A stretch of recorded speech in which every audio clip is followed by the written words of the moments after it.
Hello, hi guys. Very good evening. Welcome to Pen Academy channel ki swagatam.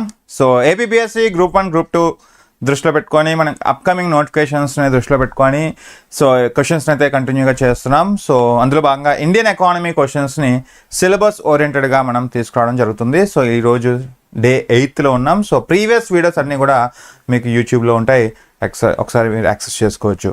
Okay, so ఈరోజు first question on the screen చూద్దాం. So regarding unorganised sector in India, basic concept try చేయండి. Which of the following are correct అంటున్నాం. Yes, which of the following are correct. Voice clear?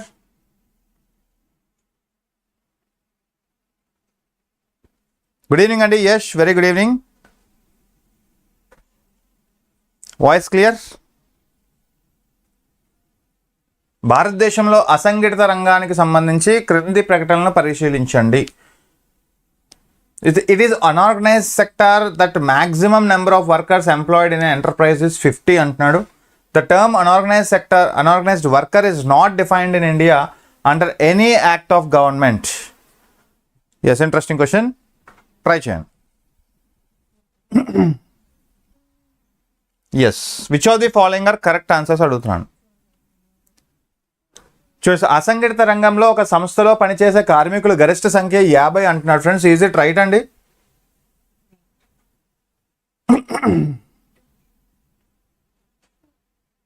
So మీరు గమనిస్తే this is a wrong statement. Okay, so under Indian labour definitions పరంగా అంటే ఇది organise sectors అనేవి formal, informal work force అంటాం. So based upon the work condition, so there are two types of sectors like unorganized sector, organized sector. So ఇలా మనకి according to Indian labour definitions తీసుకుంటే ఈ unorganised చట్టం ఒకటి ఉంటుందండి. So unorganised social workers act అని, unorganised worker social security act, worker social security act.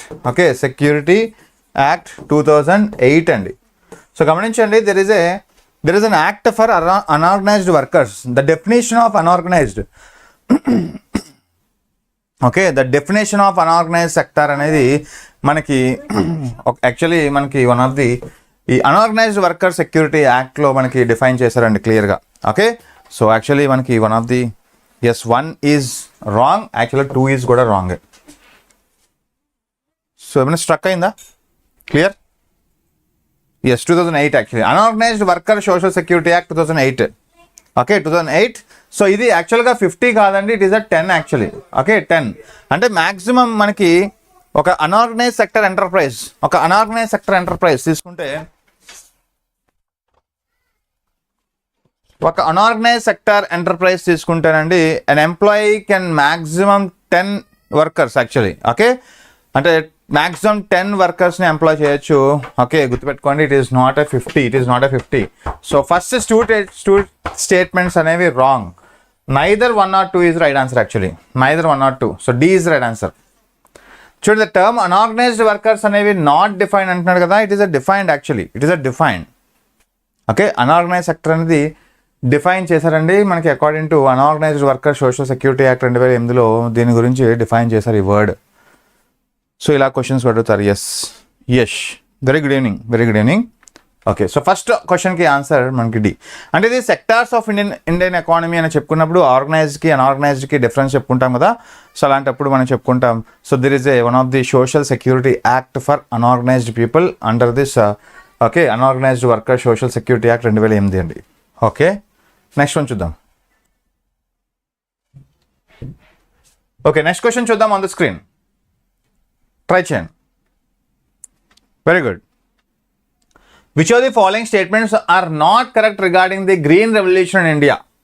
భారతదేశంలో హరిత విప్లవానికి సంబంధించి క్రింది వాటిలో ఏ ప్రకటన సరైంది కాదు అంటున్నాను. సరైంది కాదు.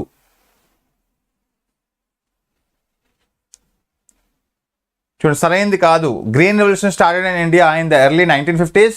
It was marked by an increase in the use of high yield variety seeds. The high yield variety seeds significantly lowered the use of irrigation in India.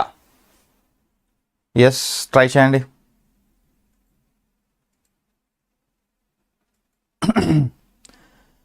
So guys keep on sharing, okay, keep on sharing, మీ యొక్క గ్రూప్స్లో share చేస్తుండండి. Okay, so అలాగే ఇంకా ఎవరైనా subscribe చేసుకుంటే కొత్త వాళ్ళు ఎవరైనా ఉంటే సబ్స్క్రైబ్ చేసుకొని రెగ్యులర్గా వాచ్ చేయండి. సో ఖచ్చితంగా మీకు ఒక ఇంపార్టెంట్ పనికొచ్చే ఎగ్జామ్ ఓరియంటెడ్ క్వశ్చన్స్ అయితే మీకు తీసుకొస్తాను ప్రతిరోజు కూడా. ఓకే, 1960s, ఎస్ ఖచ్చితంగా మనకి గ్రీన్ రెవల్యూషన్ అనేది మనకి ఫస్ట్ మనకి 1960s అండి, 60s ఎగ్జాక్ట్గా చెప్పాలంటే మనకి 4th 5 ప్లాన్లో 1969 to 74 కదా, 1966 ఆర్ 1965లో మనకి ఇంట్రడ్యూస్ అని చెప్పొచ్చు.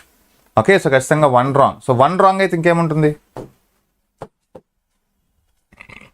సో 1 రాంగ్ అయితే ఇంకేముంటుంది. Okay, 1 right. యాక్చువల్లీ ఇక్కడ మనకి నాట్ కరెక్ట్ అడుగుతున్నారు కాబట్టి ఇది right answer actually.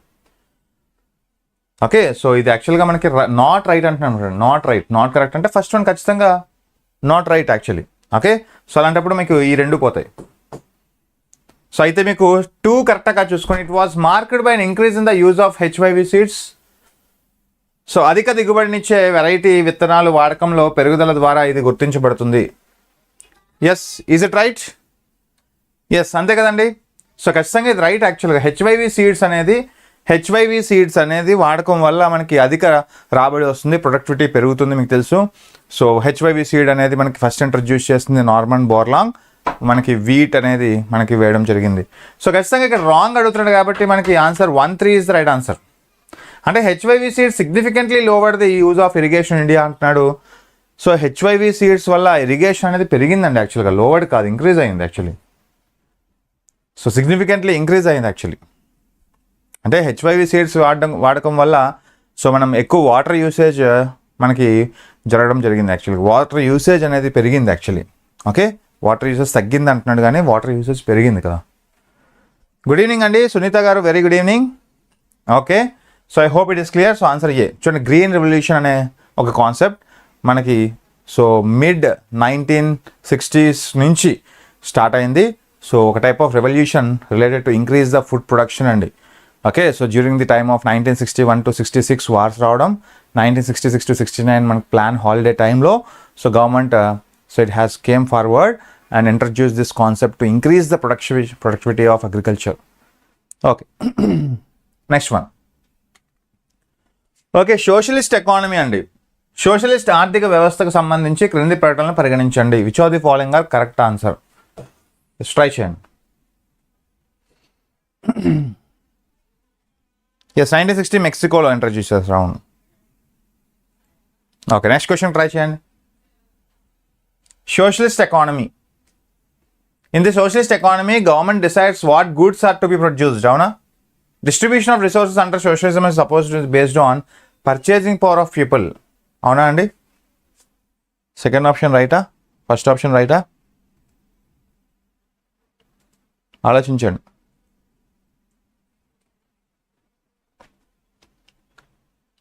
Come on guys, only A. Okay.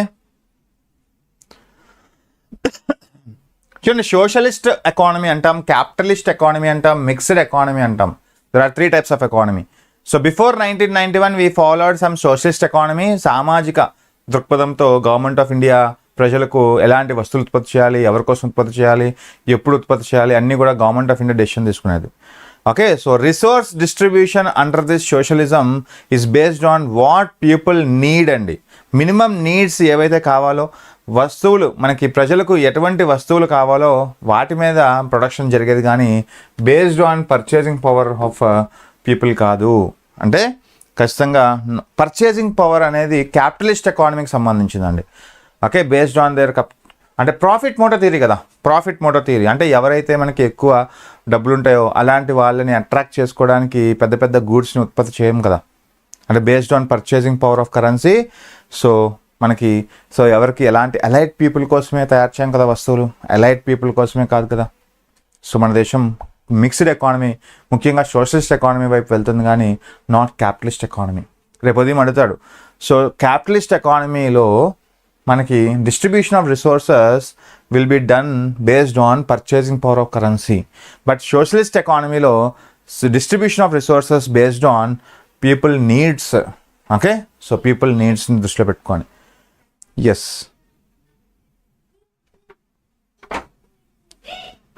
Yes, very good evening అండి. సో నందు గారు good evening. Okay, yes, good evening. Okay, so answer ఇక్కడ ఏమవుతుందండి? సో ఆన్సర్ మనకి A is the right answer. Very good. So distribution of మనకి based on people needs అండి. ఖచ్చితంగా social economy government decides what goods are produced, when to produce, what to produce, where to produce, how to produce, అన్నీ కూడా government of India will decide actually. Okay, next one. In the context of poverty categorization in India, which of the following best describe churning poor? Okay, ఎన్నోసార్లు అడిగారు question. So పేదరికం discuss చేసేటప్పుడు చెప్పుకుంటాం, poverty discuss చేసేటప్పుడు చెప్పుకుంటాం. భారతదేశంలో పేదరిక వర్గీకరణ సందర్భంలో క్రింది వాటిలో ఏది ఉత్తమంగా నిరుపేదలను మట్టు పెట్టడంని వివరిస్తుంది? People who are always poor, people with high annual income but low standard of living, people who generally move regularly in and out of poverty, అలాగే wealthy people with low literacy. Like మనం జనరల్గా poverty చెప్పుకుంటాం కదా. Poverty అనే chapter చెప్పుకున్నప్పుడు మనకి first chronic poor గురించి చెప్పుకుంటాం. Chronic poverty, chronic పూర్లో 2 types ఉంటాయి. ఒకటి ఆల్వేస్ పూర్ కేటగిరీ, ఇంకొకటి యూజువల్లీ పూర్ కేటగిరీ. ఓకే, ఇంకొకటి మనకి టైప్ ఆఫ్ ట్రాన్షియంట్ పూర్ చెప్పుకుంటాం. ట్రాన్షియంట్ పూర్లో మనకి సో చర్నింగ్ పూర్ కేటగిరీ, అలాగే ఒకేషనల్లీ పూర్ కేటగిరీ, ఇంకొకటి never poor category. Okay, so ఇలా క్రోనిక్ పూర్ అనగానే మనకి ఆల్వేస్ ఎప్పుడు 365 degrees ఎప్పుడు బిలో పావర్టీ లైన్లోనే ఉంటారండి వీళ్ళు. యూజువల్లీ పూర్ వచ్చేసి ఎప్పుడు బిలో పావర్టీ లైన్, బట్ మనకి కొన్ని సందర్భాల్లో లక్ బేస్ మీద కొన్ని అబోవ్ పావర్టీ లైన్లో వస్తారు. చర్నింగ్ పూర్ వచ్చేసి move in and out of poverty కదా, ఖచ్చితంగా మనకి move in and out of poverty. C is right answer. Okay, so churning poor అనగానే మధ్యతరగతి పీపుల్, సీజనల్ వర్కర్స్ అంటాం. ఓకే, సీజనల్ అన్ఎంప్లాయ్మెంట్ ఫేస్ చేసేవాళ్ళు. ఓకే, సో ఇలా మన చర్నింగ్ పూర్ అనగానే middle income people regularly move in and out of poverty. అలా occasionally poor వచ్చేసి మనకి ఎప్పుడు అబోవ్ లైన్లోనే ఉంటారు, బట్ మనకి అప్పుడప్పుడు బిలో పావర్టీ లైన్లోకి వచ్చే అవకాశం ఉంటుంది డ్యూ టు బ్యాడ్ లక్స్ వల్ల. ఓకే, సో ఇలా మనకి type of chronic poor, transient poor. Okay, so never poor గుర్తుపెట్టుకోండి. Okay, next one. Okay, public finance నుంచి ఇది ఒక క్వశ్చన్ అండి. Which of the following can be accounted as a capital receipts in annual financial statement? So వార్షిక financial స్టేట్మెంట్లో క్రింది వాటిలో దేనిని క్యాపిటల్ రసీదులను పరిగణించవచ్చు? Select the correct answer using code given below. Public ఫైనాన్స్లో నేర్చుకుంటాం.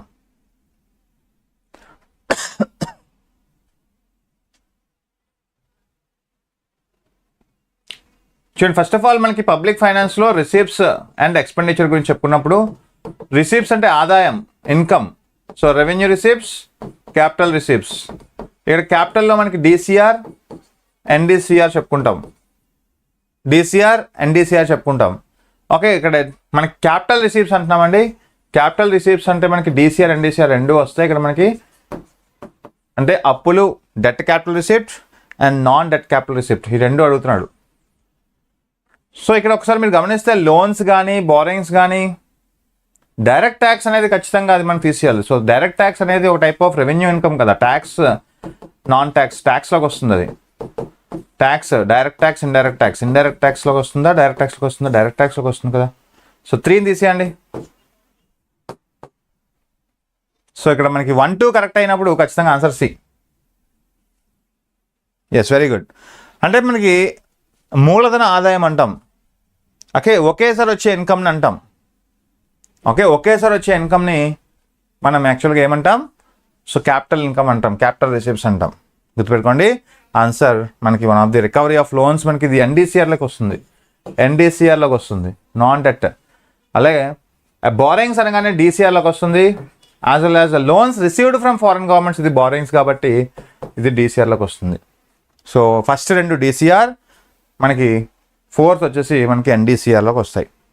ఓకే, సో గుర్తుపెట్టుకోండి, రెవెన్యూ రిసిప్ట్స్ ఏంటి, tax, non tax. Capital receipts ఏంటి, borrowings and disinvestments, loan recoveries, ఇవన్నీ వస్తాయి. Answer C 1 to 4. అంటే డైరెక్ట్ ట్యాక్స్ అనగానే అది క్యాన్సిల్ చేసేయచ్చు మీకు. With reference to CRR consider the following statements, which are the following are correct అంట. ట్రై చేయండి. నగదు నిల్వల నిష్పత్తి సంబంధించి క్రింది స్టేట్మెంట్లు పరిగణించండి.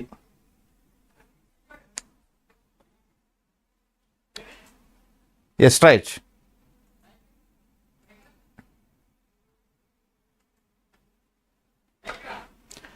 చూడండి, ఫస్ట్ ఆఫ్ ఆల్ మనకి సిఆర్ఆర్ అనేది ఏంటండి? సిఆర్ఆర్ అనేది cash reserve ratio every bank has to maintain with RBI అండి. అది కూడా క్యాష్ ఫామ్లోని మాత్రమే.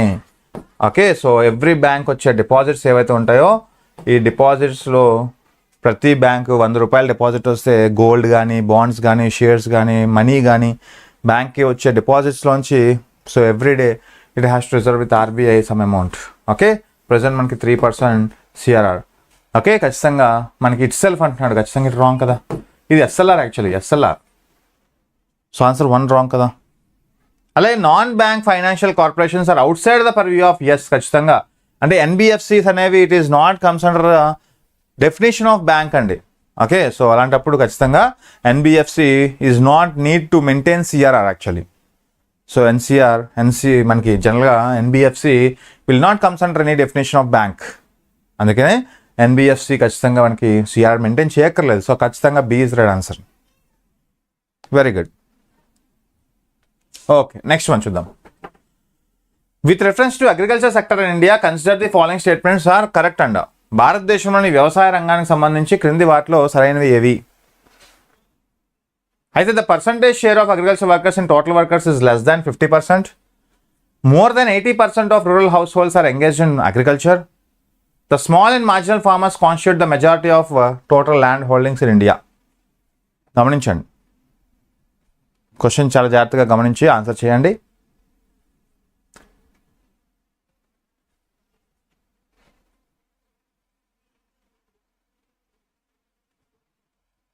ఓకే,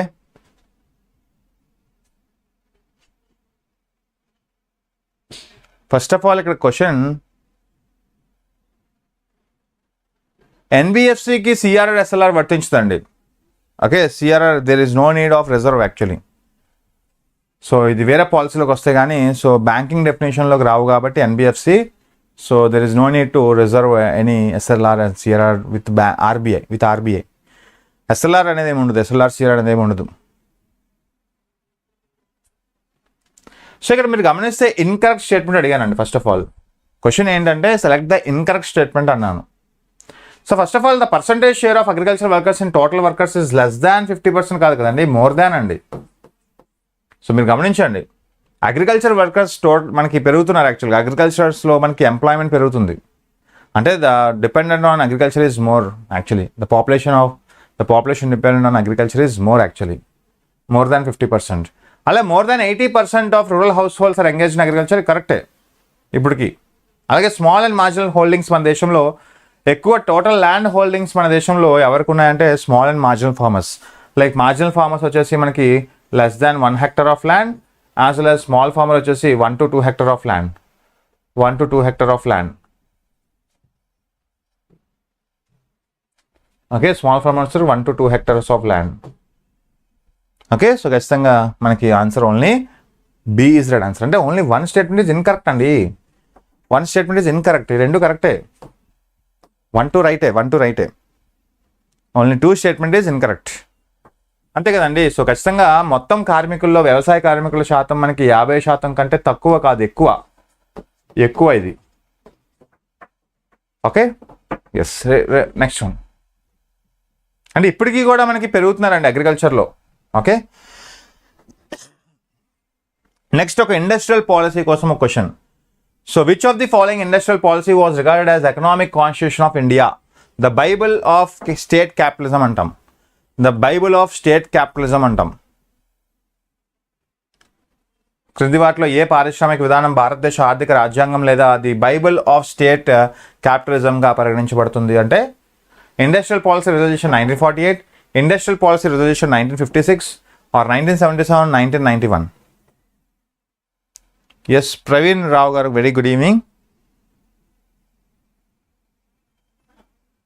ఓకే, హలో అండి Tanvi, Sai Kumar. Yes, very good evening. Okay, ఇక్కడ మీరు గమనిస్తే 1956 అండి ఖచ్చితంగా.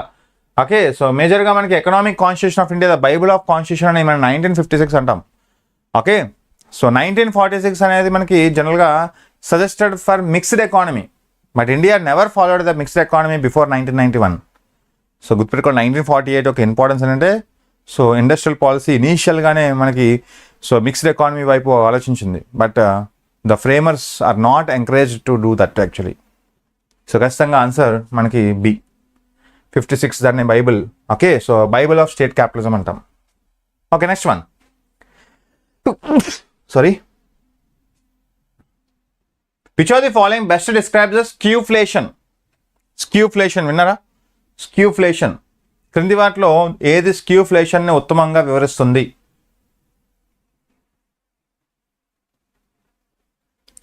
స్క్యూఫ్లేషన్. ఎస్, 1991 వరకు we have followed some socialist economy. Skewflation అనేది ట్రిఫర్స్, ఒకటే గుర్తుపెట్టుకోండి, skewflation, stagflation, inflation, disinflation, reflation, ఈ పదాలు మనం వినిపిస్తూ ఉంటాయి. స్క్యూఫ్లేషన్ అనేది so situation in which price levels of few goods increase at a faster rate compare to others అండి. D, very good. స్క్యూఫ్లేషన్ అంటే మనకి అన్ని గూడ్స్ వస్తువులు ప్రైజెస్ పెరగవు. అసలు ఇన్ఫ్లేషన్ అంటేనే it is a situation or a condition where prices of goods and services increase over a period of time. But అన్ని వస్తువులు పెరగకుండా కొన్ని వస్తువులే పెరుగుతూ ఉంటాయి కదా మన దేశంలో. ఓకే, లైక్ పెట్రోలియం కానీ, లైక్ మనకి రైస్ కానీ, సో మనకి కొన్ని వస్తువులే మిగతా వాటితో కంపేర్ చేస్తే అవి మాత్రం డ్రాస్టిక్గా పెరుగుతూ ఉంటాయి. అటువంటి సిచ్యువేషన్ని స్క్యూఫ్లేషన్ అంటాం, గుర్తుపెట్టుకోండి. ఓకేనా? స్క్యూఫ్లేషన్ ఎప్పుడైనా విన్నారు అంటే ఇది కొన్ని వస్తువులు ధర స్థాయిలు ఇతరులతో పోలిస్తే వేరంగా పెరిగే పరిస్థితిని, ఒక టైప్ ఆఫ్ కండిషన్ని ఇన్ఫ్లేషన్ అనకుండా స్క్యూఫ్లేషన్ అంటాం. ఓకే, ఇన్ఫ్లేషన్ అంటే ఏంటి? Over a period, so the general level of prices increase over a period of time. Okay, answer D. D is right answer. Next one. Which are the following trends were seen in the Indian agriculture sector post 1991 economic reforms అంట. 1991 తర్వాత ఎలా జరిగింది, ఎలా మనకి చూడొచ్చు? చూడండి, 1991 ఆర్థిక సంస్కరణల తర్వాత భారత వ్యవసాయ రంగంలో ఈ క్రింది ధోరణిలో ఏది కనిపిస్తుంది? The share of agriculture sector is grow in GDP has decline, public investment in agriculture sector has increased. Correct answer అడుగుతున్నాం. 1, 2 బోత్ 1 అంటూ either 1 or 2. ఎస్, ట్రై చేయండి. చూడండి, జనరల్గా the share of agriculture sector 1991 తర్వాత మనకి share of agriculture sector GDP ఇప్పటికీ కూడా అంతే కదండి. జీడిపిలో కాంట్రిబ్యూషన్ ఆఫ్ జీడిపిలో ప్రైమరీ, సెకండరీ, టెరిషరీలో మనకి ప్రైమరీ శాతం తక్కువ ఉంటుంది. జనరల్గా 16 to 17% కాంట్రిబ్యూట్ చేస్తుంది. మిగతా 35 to 40% మనకి సెకండరీ అయితే, మిగతా 55 to 60% మనకి టెరిషరీ కాంట్రిబ్యూట్ చేస్తుంది. ఖచ్చితంగా ఇది రైట్ ఆన్సర్, ఫస్ట్ వన్. ఇప్పటికీ కూడా 1991 తర్వాత నుంచి ఓకే తీసుకుంటే అగ్రికల్చర్ కాంట్రిబ్యూషన్ అనేది డే బై డే తగ్గుతూ వస్తుంది. Population dependent on agriculture increase అవుతుంది, మనకి ప్రొడక్షన్ ఆఫ్ అగ్రికల్చర్ తగ్గుతుంది. దాన్ని productivity of agriculture is low అంటాం, వెరీ వెరీ లో. అలాగే మనకి పబ్లిక్ ఇన్వెస్ట్మెంట్, దానికి కారణం ఏంటంటే public investment in agriculture sector is decreasing అండి. So answer A is right answer. Okay, so ఖచ్చితంగా ఏ ఇస్ రైట్ ఆన్సర్. అంటే ఫస్ట్ స్టేట్మెంట్ అనేది అసర్షన్ అయితే సెకండ్ స్టేట్మెంట్ రీజన్ అవుతుంది అనమాట. So the share of agriculture sector in GDP has declining because of public investment in agriculture sector is decreasing అని చెప్పాలి. Okay, so what is the major reason why the agriculture sector is not contributing enough being a largest population sector అయినప్పటికీ కూడా? అంటే ఒకటి reason ఏంటంటే public investment in this agriculture is very very low. Okay, fishery sector నుంచి ఒక question try చేయండి. Fishery sector, consider the following statements. భారతదేశంలో మత్స్య రంగానికి సంబంధించి క్రింది ప్రకటనలు పరిగణించండి. Which are the following are correct?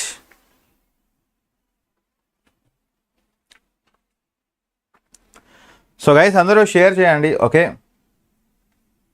Yes, during independence most of the share, yes అంతే. Very good. So right answer. చూడండి, మీరు గమనిస్తే India is the largest fish producing state in the world అనేది యాక్చువల్లీ సెకండ్ లార్జెస్ట్ అండి. అంటే మొత్తం marine ప్రొడక్ట్స్లో ఎక్స్పోర్ట్స్లో మనం ఉంటాం. జనరల్గా చెప్పుకుంటాం కదా, మెరైన్ ఎక్స్పోర్ట్స్లో మనం ఫస్ట్ ప్లేస్లో ఉంటాం, అది వేరు. మెరైన్ ఎక్స్పోర్ట్స్లో మనం ఫస్ట్ లీడింగ్లో ఉంటాం ఇండియా. బట్ ఇక్కడ ఏమంటున్నాడు, ఫిష్ ప్రొడ్యూసింగ్లో ఓన్లీ ఫిష్. అంటే ఇక్కడ మెరైన్ వేరు, ఫిష్ వేరు. మెరైన్ అంటే మీకు ఫిష్ వస్తుంది, మెరైన్ కల్చర్ అంతా వస్తుంది, మెరైన్ వస్తుంది, లైక్ ఫిష్ వస్తుంది, ప్రాన్స్ వస్తాయి, అన్నీ వస్తాయి. బట్ ఇక్కడ ఫిష్ ప్రొడక్షన్లో చైనా తర్వాత ఇండియా ఉంది యాక్చువల్గా. China dominates India. ఫిష్ ప్రొడ్యూసింగ్లో China dominates actually. Okay, the majority of India's fish production comes from ఖచ్చితంగా ఇన్లాండ్ వాటర్స్ అండి, no doubt. Okay, so answer B is right answer. Yes, ఖచ్చితంగా మన దేశంలో ఇండియా అనేది ముఖ్యంగా మెరైన్ ప్రొడక్ట్స్లో ఏపీ ఫస్ట్ ఉంటుంది. ముఖ్యంగా నెల్లూరు లాంటి డిస్ట్రిక్ట్ నుంచి మనం ఎక్కువ షింప్స్ ఎక్కువగా ఉత్పత్తి చేస్తాం. సో రొయ్యల రాజధాని అంటాం. రొయ్యల రాజధాని ఏది అంటే మనకి నెల్లూరుగా చెప్పుకుంటాం, Nellore. Okay, shrimp capital of India Nellore చెప్పుకుంటాం. Okay, next one. Which of the following is an essential feature of barter system అండి? బేసిక్గా starting introduction to Indian economy చెప్పుకుంటాం. So, which of the following is an essential feature of barter system?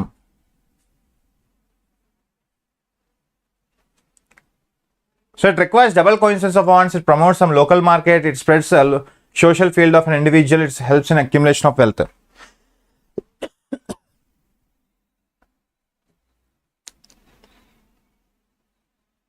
Okay, Jay, Yash, Tanvi, Praveen, andarki good evening andi.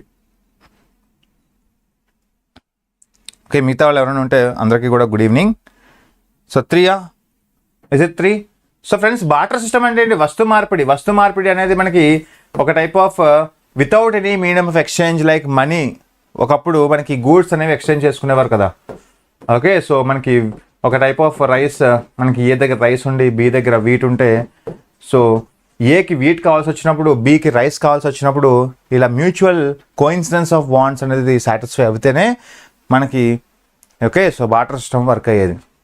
So ఖచ్చితంగా there is double coincidence of wants అండి. అంటే మనకి barter system work అవ్వాలంటే the double coincidence of wants should require actually. Answer A. అంతే కదండి, ఒకప్పుడు barter system అనేది ఎలా ఉండేది? Irrespective of quantity, irrespective of value of a good, even though మనకి గోల్డ్ సిల్వర్ కూడా మార్చుకునేవారు. ఇప్పుడు మనకి గోల్డ్ సిల్వర్తో మార్చుకుంటామా? మార్చుకోలేము. ఓకే, దానికి ఒక వాల్యూ ఉంటుంది, దానికి ఒక మోనిటరీ వాల్యూ ఉంటుంది. బట్ ఒకప్పుడు ఎటువంటి వాల్యూ ఉండేవి కాదు, మీడియం ఆఫ్ ఎక్స్చేంజ్ మనీ ఉండేది కాదు. సో ఖచ్చితంగా ఫియాట్ కరెన్సీ ఇంట్రడ్యూస్ చేశారు, దాని తర్వాత ఇవన్నీ కూడా మనం చెప్పుకుంటాం. ఓపెన్ మార్కెట్ ఆపరేషన్స్ కోసం ఒక question. Consider the following with reference to open market operations. Consider the following statements. Try చేయండి. Which are the following correct? Okay, it refers to sale and purchase of government securities and treasury bills by RBI. Its objective is to regulate the money supply in the economy. RBI deals with the public directly to carry out open market operations. మనం RBI monetary policy చెప్పుకుంటాం. monetary policy చెప్పుకున్నప్పుడు so మనకి bank యొక్క reserve ratios, bank యొక్క policy rates, open market operations. Bank reserve రేషియోస్లో CRR, SLR, bank policy రేట్స్లో repo rate, reverse repo rate, open market ఆపరేషన్స్లో buy and sell. ఏంటి buy and sell? Government securities into the market and from the market. So D అంటున్నారా? 1, 2, 3. First of all RBI deals with public directly అంటున్నాడు కదా, not directly అండి. First of all దేశంలో inflation ఉందనుకోండి, money supply ఎక్కువ ఉందనుకోండి, దేశంలో విపరీతమైన మనీ సప్లై ఉంటే ఆ మనీ సప్లై ఏం చేస్తుంది? డిమాండ్ని పుల్ చేస్తుంది. ఉన్న లో సప్లై ఆఫ్ గూడ్స్ మీద డిమాండ్ పెంచి ప్రైజెస్ పెరిగిపోతాయి. ఒక వస్తువు 10 రూపాయలు ఉండే వస్తువు సడన్గా 12 రూపాయలు, 13 రూపాయలు, 15 రూపాయలు కూడా అయిపోవచ్చు. బికాస్ ఆఫ్ ద మనీ ఎక్కువ అవడం వల్ల the excess money leads to demand pull inflation. Okay, అటువంటి టైప్ ఆఫ్ కండిషన్ నుంచి తగ్గించడానికి మనకేం చేస్తుంది ఆర్బీఐ ఏం చేస్తుందంటే, సో ప్రజల్లో డబ్బులు లాక్కుంటుందండి. డబ్బులు లాక్కుంటుంది. ఎలా లాక్కుంటుంది? కమర్షియల్ బ్యాంక్స్ ఉన్నాయి కదా, కమర్షియల్ బ్యాంక్స్ లైక్ ఎస్బీఐ లాంటి బ్యాంక్స్ ఉన్నాయి కదా, ఈ కమర్షియల్ బ్యాంక్స్ని యూజ్ చేసుకుంటూ ఇంటర్మీడియట్గా యూజ్ చేసుకుంటూ మనకి లాక్కుంటాయి. సో అయితే ఆర్బీఐ అనేది ఏం చేస్తుందంటే ఎస్బీఐకి చెప్తుంది, ఎస్బీఐ ఏం చేస్తుందంటే ఎస్బీఐ లాంటి కమర్షియల్ బ్యాంక్స్ ఏం చేస్తాయి, సో ప్రజల్లో ఆస్తుల్ని అమ్ముతాయి, సెల్ చేస్తాయి. ఓకే, గవర్నమెంట్ సెక్యూరిటీస్ని అమ్మడం స్టార్ట్ చేస్తాయి. ఓకే, సో గవర్నమెంట్ సెక్యూరిటీస్ని start selling government securities start selling and squeezes money supply from the market. అంటే ఇక్కడ ఫాదర్ ఎవరంటే ఆర్బీఐ, ఇక్కడ ప్రజలు పిల్లలు. ఓకే, సో ప్రజల నుంచి డబ్బులు లాక్కోవడానికి మధ్యలో ఇంటర్మీడియటరీ బ్యాంక్స్ని యూజ్ చేసుకుంటాయండి. ఆ టైంలో ఎస్బీఐ లాంటి బ్యాంక్స్ ఏం చేస్తాయంటే సో ప్రజల్లో ఆస్తుల్ని అమ్ముతాయి, ఆస్తుల్ని అమ్మి నేరుగా ఆర్బీఐ లాక్కుంటుంది. సో ఇది మనకి ఆన్సర్ రాంగ్ 3 అని. 3 రాంగ్ అయితే ఇంకేముంటుంది, సో 1, 2 ఉంటుంది. It refers to sale and purchase of government securities and treasury bills by RBI. ఖచ్చితంగా ఆర్బీఐ చేసే ఒక type of open market operations. So ఖచ్చితంగా 1, 2 ఇస్ రైట్ ఆన్సర్ యాక్చువల్లీ. చూడండి, ఇన్ఫ్లేషన్ నుంచి బయటపడడానికి సెల్ చేయడం, డీఫ్లేషన్ నుంచి బయటపడడానికి బై చేయడం చేస్తాం. Sell government securities to the people and squeezes money supply from the market. అలాగే మనకి డబ్బులు లేనప్పుడు ఏం చేస్తుంది, ప్రజల్లో ఉన్న ఆస్తుల్ని కొనడం స్టార్ట్ చేస్తుంది, పర్చేస్ చేయడం స్టార్ట్ చేస్తుంది, పర్చేస్ చేసి ప్రజలకి డబ్బులు పంపిస్తూ ఉంటుంది. ఇవన్నీ కూడా through with the help of commercial banks. Okay, yes చేద్దామండి, కరెంట్ ఎకానమీ క్లాస్ కూడా చేద్దాం, షూర్ ఖచ్చితంగా చేద్దాం. With reference to fair and remuneratory price FRP, విన్నారు కదా, FRP fair and remuneratory price consider the following statements. గుర్తుపెట్టుకోండి, ఎఫ్ఆర్పి అండ్ ఎస్ఏపి అంటాం, related to MSP, related to sugar cane అండి. మనకి ఎంఎస్పి అనే కాన్సెప్ట్ ఉంటుంది. ఎంఎస్పి అనేది మనకి టోటల్గా 22+1 క్రాప్స్. 22 వచ్చేసి మనకి rabi crop, kharif crop and commercial crops. Rabi crop 6 crops, 14 kharif crops, commercial crops 2 ఉంటాయి. ఓకే, ఒకటి షుగర్ కేన్ అండి. ఈ షుగర్ కేన్కి మన there is 2 special prices like FRP and SAP. FRP fair and remuneratory price and SAP state advised prices determined by basis on CF. Yes ఖచ్చితంగా CSEP recommend చేస్తుందండి. Okay, with consultation with state governments and other stakeholders. కరెక్టే. FRP అనేది sugar కేన్కి సంబంధించిన, FRP అనేది sugar కేన్కి సంబంధించిన పంటకు సంబంధించిన ఒక type of minimum support price. అయితే FRP of sugar cane determine under sugar cane control order 1966 అనేది right, very important answer D. ఎందుకంటే ఇన్కరెక్ట్ అడిగాను కాబట్టి 2 కూడా కరెక్టే అండి. ఓకే, 2 కూడా కరెక్ట్ స్టేట్మెంట్సే. చూడండి, గుర్తుపెట్టుకోండి, ఎఫ్ఆర్పి ఎక్కడ డిఫైన్ చేశారని అడుగుతారు. Okay, FRP defined under the sugar cane control order 1966. ఒక ఎడిషనల్ ఇన్ఫర్మేషన్ రాసుకోండి మీరు. ఓకే, ఒక ఎక్స్ట్రా నోట్స్ అనేది రాసుకోండి. సో ఖచ్చితంగా డిటర్మైన్డ్ యాక్చువల్గా ఎఫ్ఆర్పి ఆఫ్ షుగర్ కేన్ అంటే ఈ ఎఫ్ఆర్పి అనేది ఎక్కడ మెన్షన్ చేశారంటే షుగర్ కేన్ కంట్రోల్ ఆర్డర్ 1966 అనే ఒక రూల్స్లో, ఒక యాక్ట్స్లో దీని గురించి ప్రస్తావించారు. సో 2 రైటే కాబట్టి ఆన్సర్ ఇన్కరెక్ట్ స్టేట్మెంట్ అడిగారు కాబట్టి neither 1 or 2 is incorrect statement, both are right. Okay, next one. With reference to MSP offered by government consider the following statements which are the following are correct. 1, 1, 3, 2, 3 and 1, 2, 3. Yes, try చేసండి. The government announces MSP for 32 అంటున్నాడు. ఇప్పుడే చెప్పుకున్నాం 22+1 mandated crops అని. So first one wrong. So first one wrong అయితే ఇంకేముంటుందండి, simple కదా, within 2 secondsలో answer పెట్టచ్చు. ఇలాంటి క్వశ్చన్ వస్తే ఇస్తారు ఖచ్చితంగా, మీకు గ్రూప్స్లో ఇలాంటి క్వశ్చన్స్ ఇస్తారు, ఎలిమినేషన్ క్వశ్చన్స్ ఇస్తారు. వితిన్ 2 seconds to 3 secondsలో ఆన్సర్ చేసేయచ్చు. ఓకే, సో మనకి జనరల్గా government announces MSP for 22 crops, కానీ 32 కాదు కదా, 32 మీద 2 చదవకపోయినా పర్లేదు. చూడండి, MSP is a form of market intervention by government of India to ensure agriculture produce against any sharp fall in farm prices. ఖచ్చితంగా రైతులు పండించే పంటల్లో మనకి అధిక ధర రాకపోతే మార్కెట్లో, సో గవర్నమెంట్ ఇచ్చే ఒక మినిమం సపోర్ట్ ప్రైస్ ఫార్మర్స్ని ఒక భరోసా, ఫార్మర్స్కి ఒక భరోసా. అలాగే మనకి MSP is based on recommendation of CSCP, రైటే, based on CSCP recommendations. CCEA cabinet commission on economic affairs implements this MSP. అది కూడా బిఫోర్ సోన్ సీజన్ ప్రకటిస్తుంది మనకి, ఎప్పుడు కూడా before sown season. Okay, before sown season. So guys, I hope you enjoyed the class. So ఈరోజు 15 questions కూడా మనం చక్కగా చూసాం. సో ఎవరైతే ఫస్ట్ నుంచి చూడలేదో ఒకసారి ఫస్ట్ నుంచి చూడండి. సో మనకి ఇండియన్ ఎకానమీ క్వశ్చన్స్ మనకి డే 1 నుంచి డే 8 వరకు, ఈరోజు డే 8 into 15 క్వశ్చన్స్ అన్నీ చూడండి. చక్కగా మీకు కంప్లీట్గా మీకు రౌండప్ అయిపోతుంది. ఓకే, రివిజన్ అయిపోతుంది. మీరు రెగ్యులర్గా కానీ మీ క్వశ్చన్స్ కానీ చేస్తూ ఉంటే సబ్జెక్ట్ వైజ్ అలా చేస్తున్న కొద్దీ మీకు రివిజన్ అయిపోతుంది. సో మీకోసమే ఇవన్నీ కూడా తీసుకురావడం జరుగుతుంది. సో ఇంకొన్ని రోజుల్లో పాలిటీ, హిస్టరీ, జోగ్రఫీ ఇలా ప్రతి ఒక్క సబ్జెక్ట్ నుంచి మనం క్వశ్చన్స్ తీసుకురావడం జరుగుతుందండి. మీకు నోటిఫికేషన్ వచ్చినా రాకపోయినా we will continue till the end. So ఖచ్చితంగా మీరు ఎంజాయ్ చేయండి, క్వశ్చన్స్ని ప్రాక్టీస్ చేసుకోండి. సో చక్కగా నోట్స్ రాసుకోండి. అలాగే మన యాప్ని ఇన్స్టాల్ చేసుకోకపోతే యాప్ని ఇన్స్టాల్ చేసుకోండి. మీకు టెస్ట్ సిరీస్ కొన్ని ఫ్రీగా ఉన్నాయి. యాజ్ వెల్ యాజ్ మీకు రోజు కమ్యూనిటీలో క్వశ్చన్స్ పెడుతున్నాం. చక్కగా ఫ్రీ పీడిఎఫ్ మెటీరియల్స్ వస్తాయి. అన్నీ ఎంజాయ్ చేయొచ్చు మీరు మన యాప్ ద్వారా.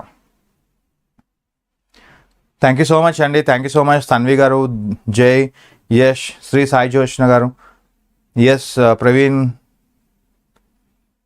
ఎస్ అందరికీ very very thank you. Nageswararao గారు very thank you. So okay, society yes ఖచ్చితంగా చేద్దాం, సొసైటీ కూడా చేద్దాం. ఓకే, సో మనకి రాబోయే రోజుల్లో పాలిటీ, జోగ్రఫీ అంటే సబ్జెక్ట్ వైజ్గా మనం వెళ్తున్నాం. ఓకే, సబ్జెక్ట్ వైజ్గా మనం వెళ్తున్నాం. సో ఎస్ ఇంకా మనకి ఈ యొక్క ఎక్స్టెండ్ చేసామండి ఆఫర్, మనకి 50% up to 50% offer. APPSC Group 1, Group 2 మీకు కంప్లీట్ మెటీరియల్తో సహా వీడియో క్లాసెస్ కావాలి అనుకుంటే Garuda batch is the best batch. APPSC Groups 2026 Garuda batch యొక్క ఇంపార్టెన్స్ ఏంటంటే మీకు కంటిన్యూస్గా మీకు ప్రిలిమ్స్ అండ్ మెయిన్ సబ్జెక్ట్స్ అన్నీ కూడా మీకు కంప్లీట్ అవుతున్నాయి. ఆల్రెడీ 80% కంప్లీట్ చేసుకున్నాం. ఓకే, ఎకానమీ ఇంకా స్టార్ట్ అవ్వలేదండి. ఇండియన్ ఎకానమీ క్లాసెస్ మీకు కావాలి అనుకుంటే 45 క్లాసెస్ ఉన్నాయి. అవి ఇంకా 22nd ఆగస్ట్ నుంచి స్టార్ట్ అవుతాయి. 22nd ఆగస్ట్ నుంచి స్టార్ట్ అవుతాయి.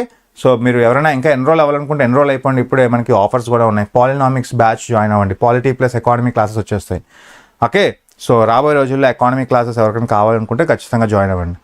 ఓకే, యాజ్ వెల్ యాజ్ మనకి విశ్వకర్మ APPSC టెక్నికల్ బ్యాచెస్ కావాలనుకుంటే GS1 టెక్నికల్ బ్యాచ్ కావాలనుకుంటే this is the Vishwakarma batch. Tejas AP district code batch, GK batch అండి, జీకే బ్యాచ్. ఇలా ప్రతి బ్యాచ్ మీరు ఒకసారి చూడండి, టైం టేబుల్ చూడండి, మన స్టడీ యాప్ని ఇన్స్టాల్ చేసుకోండి. రెగ్యులర్ క్విజెస్ కానీ, ఓకే, డైలీ PDFs కానీ, యాజ్ వెల్ యాజ్ మీకు daily MCQs, okay, so free test series ఇవన్నీ లభిస్తాయి మన యొక్క యాప్లో.